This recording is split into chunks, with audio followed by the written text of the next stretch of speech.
আপনি কি কখনো আল্লাহর কাছে এমন কিছু চেয়েছেন যা আল্লাহ হয়তো আপনাকে ইচ্ছা করেই দিচ্ছেন না? আপনি কোনো কিছুর জন্য আল্লাহর কাছে দোয়া করছেন, কান্নাকাটি করছেন, কিন্তু মনে হচ্ছে যেন আপনার ভাগ্যাকাশ পুরোপুরি নীরব ভূমিকা পালন করছে।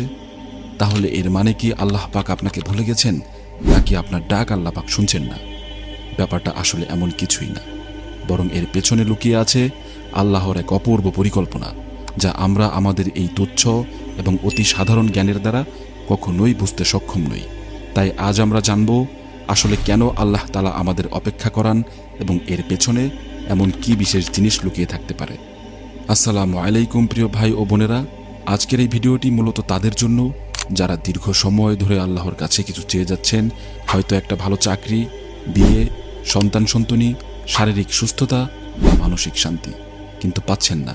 মনে হচ্ছে আপনার দোয়াগুলো যেন আকাশেই হারিয়ে যাচ্ছে এবং তা যেন আল্লাহর কাছ পর্যন্ত পৌঁছাতেই পারছে না।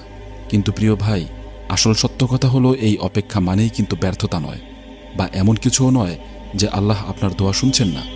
আল্লাহ কখনোই আপনার দোয়া নষ্ট করেন না বা ফেলে দেন না, এবং আপনার কোনো দোয়াই আল্লাহর দৃষ্টির বাহিরে নয়, বরং প্রতিটি দোয়াই তিনি শোনেন এবং সংরক্ষণ করে রাখেন শুধুমাত্র একটি সঠিক সময়ের জন্য। তাহলে আজকের ভিডিওতে আমরা জানব এমন 4টি কারণ, যে কারণে আল্লাহ আপনার দোয়া কবুল করতে দেরি করেন। 1 নম্বর কারণ, আল্লাহ হয়তো দিতে দেরি করেন কিন্তু ভুল করেন না। এই কথা সত্য যে আমরা বর্তমান জমানার মানুষরা আসলেই একটু অধৈর্য। যখন আমরা কোনো বড় বিপদে পড়ে যাই বা যখনই আমাদের কোনো কিছুর খুব বেশি প্রয়োজন পড়ে যায়, ঠিক তখনই আমাদের মন হাহাকার করে ওঠে এবং তাড়াহুড়ো করে ওঠে সেই কাঙ্ক্ষিত জিনিসটা পাওয়ার জন্য। আর এই তাড়াহুড়ো বা হাহাকার, এগুলো শয়তানের চক্রান্ত, যাতে আমরা আমাদের কাঙ্ক্ষিত জিনিসটা পেতে দেরি হওয়ার ফলে অতি দ্রুত ধৈর্য হারিয়ে ফেলি, ক্লান্ত হয়ে যাই, হতাশ হয়ে যাই এবং মনে সন্দেহ দানা বাঁধতে থাকে যে আমাদের চাওয়াগুলো আদৌ পূরণ হবে তো। এই ধরনের অনুভূতিই আমাদেরকে ডিপ্রেশনে ফেলে দেয় এবং আমাদের আত্মবিশ্বাসকে পুরোপুরি নষ্ট করে দেয়।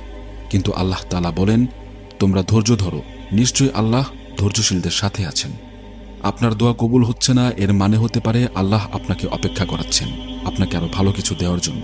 যে জিনিসটা আপনি এখন চাচ্ছেন সেটা হয়তো আপনি খুবই প্রয়োজনীয় মনে করছেন, কিন্তু আল্লাহ পাক খুব ভালো করেই জানেন তার কোন বান্দার জন্য কোন জিনিসটা উত্তম এবং কোন সময়ে সেটা উত্তম। তাই হয়তো আল্লাহ তাআলা ইচ্ছাকৃত কারণেই আপনার কাঙ্ক্ষিত বস্তু আপনাকে দিচ্ছেন না, কারণ হয়তো আপনার উত্তম সময়টি এখনো আসেইনি। 2 নম্বর কারণ, আল্লাহ আপনাকে সঠিকভাবে প্রস্তুত করার জন্য অপেক্ষা করান।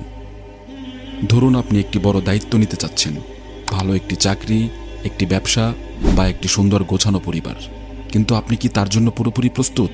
আপনি কি নিশ্চিতভাবে বলতে পারবেন যে আপনি এসব বিষয় ভালোভাবে সামলানোর জন্য 100% প্রস্তুত? এটা আপনি কখনোই 100% নিশ্চিত হয়ে বলতে পারবেন না। কিন্তু আল্লাহ তাআলা ঠিকই জানেন আপনি কখন পুরোপুরি প্রস্তুত হবেন। তিনি হয়তো আপনাকে সময় দিচ্ছেন নিজেকে ভালোভাবে গড়ে তোলার জন্য, শেখার জন্য, সবর করার জন্য, কারণ এগুলো আপনার প্রস্তুতির একটি অংশ। এবং জীবনযুদ্ধে নামতে হলে, বীরের মতো লড়তে হলে আপনাকে অবশ্যই সবর করা শিখতে হবে। অজানা অনেক কিছুকেই নতুনভাবে জানতে হবে, যার জন্য অবশ্যই সময় দরকার। এবং এটাই হতে পারে সেই সময় যখন আপনি আল্লাহর কাছে বারবার কোনো কিছু চেয়েও পাচ্ছেন না। আল্লাহ আপনাকে শেখাচ্ছেন কিভাবে সবর করতে হয়, কিভাবে ধৈর্য ধরতে হয়। আল্লাহ পাক পবিত্র কোরআনে বলছেন, আল্লাহ কাউকে তার সামর্থ্যের বাইরে কোনো দায়িত্ব দেন না। কাজেই আপনি শুধু সঠিক সময় আসা পর্যন্ত অপেক্ষা করুন, ধৈর্য ধরুন। ইনশাল্লাহ একদিন আপনার কাঙ্ক্ষিত সেই সময় আসবেই আসবে। 3 নম্বর কারণ, আপনি যেন উপলব্ধি করতে পারেন যে এই দুনিয়ার সবকিছুই শুধুমাত্র তার হাতে। অনেক সময় দুনিয়াতে আল্লাহ আমাদের একটু অসহায় অবস্থায় রাখেন, যেন আমরা বুঝতে পারি যে এই দুনিয়াতে আমরা একা আসলে কিছুই না। এই দুনিয়াতে আমি আপনি কেউ কারণ না। আমাদের চিন্তাশক্তি, ক্ষমতা বা পরিকল্পনা খুবই সীমিত, কিন্তু আল্লাহর দয়া এবং ক্ষমতা অসীম। আপনি যখন রাতে একা একা কাঁদছেন, তখন তিনি ঠিকই আপনাকে দেখছেন, আপনার কান্না শুনছেন। আপনি যখন মনে মনে ভাবছেন যে এই দুনিয়ায় আপনার আপন বলতে কেউ নেই, তখনও তিনি আপনাকে শুনছেন। তিনি চান যে কান্না শেষে এবং সকল বিপদ আপদে যখন আপনি আপনার আশেপাশে সাহায্যকারী হিসেবে কাউকেই খুঁজে পান না, তখন আপনি শুধু তার দিকেই ফিরে যান এবং তার কাছেই সাহায্য চান। এই বিষয়ে আল্লাহ পাক পবিত্র কোরআনে বলেছেন, আর যারা আমার পথে আসার চেষ্টা করে আমি অবশ্যই তাদেরকে আমার পথে পরিচালিত করব। নিশ্চয়ই আল্লাহ সৎকর্মশীলদের সাথে থাকেন। কাজেই আপনি শুধু মাথায় রাখুন এবং নিশ্চিত থাকুন যে তিনি একমাত্র সত্তা, যার কাছে শুধু একবার চাওয়ার মতো চাইতে পারলে তিনি কাউকেই নিরাশ করেন না এবং আপনাকেও নিরাশ করবেন না ইনশাআল্লাহ। 4 নম্বর কারণ, আল্লাহ আপনার দোয়া কবুলের জন্য সঠিক সময় সম্পর্কে খুব ভালোভাবেই অবগত। প্রিয় ভাই, একটা কথা সবসময় মনে রাখুন, আল্লাহ যখন কাউকে কিছু দেন তখন সেটা সঠিক সময়ে দেন, না 1 সেকেন্ড আগে, না 1 সেকেন্ড পরে, না 1 দিন আগে, না 1 দিন পরে। পবিত্র কোরআনে বর্ণিত আছে, আল্লাহ প্রত্যেকটি জিনিস নির্দিষ্ট পরিমাণ অনুযায়ী সৃষ্টি করেছেন। এই আয়াতটির দ্বারা এই কথা একদমই স্পষ্টভাবেই বোঝা যায় যে আল্লাহ তাআলা প্রতিটি সৃষ্টিকে নির্দিষ্ট একটি পরিমাণ, সময়, ক্ষমতা, আকার, রিজিক এবং জীবন সীমা দিয়ে সৃষ্টি করেছেন। এতে এক বিন্দু অতিরিক্ত হবারও যেমন সম্ভাবনা নেই বা ঘাটতি পড়ারও কোনো সুযোগ নেই। এই বিষয়টি হলো তাকদির বা ভাগ্য, যা পুরোপুরি আল্লাহর দ্বারা নির্ধারিত। কাজেই প্রিয় ভাই ও বোনেরা, আপনার দোয়া কবুল হবে, আপনার দোয়া কবুল হবেই হবে, হয়তো এই জীবনে নয়তো আখিরাতে।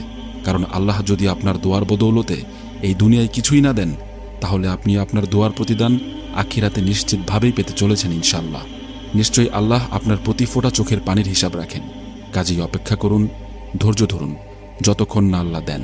কিন্তু ভুলেও হতাশ হবেন না, কারণ হতাশা সর্বদাই শয়তানের পক্ষ থেকে আসে। আর আল্লাহ তাআলা যখন অপেক্ষা করান, তখন তিনি শুধু আপনাকে পরীক্ষা করেন না, বরং তিনি আপনাকে প্রস্তুত করেন আপনার চাওয়ার থেকেও বড় কিছু দেওয়ার জন্য। আল্লাহ আমাদের সহায় হন এবং যে কোনো কঠিন পরিস্থিতিতে ধৈর্য ধারণ করার তৌফিক দিন। আমিন।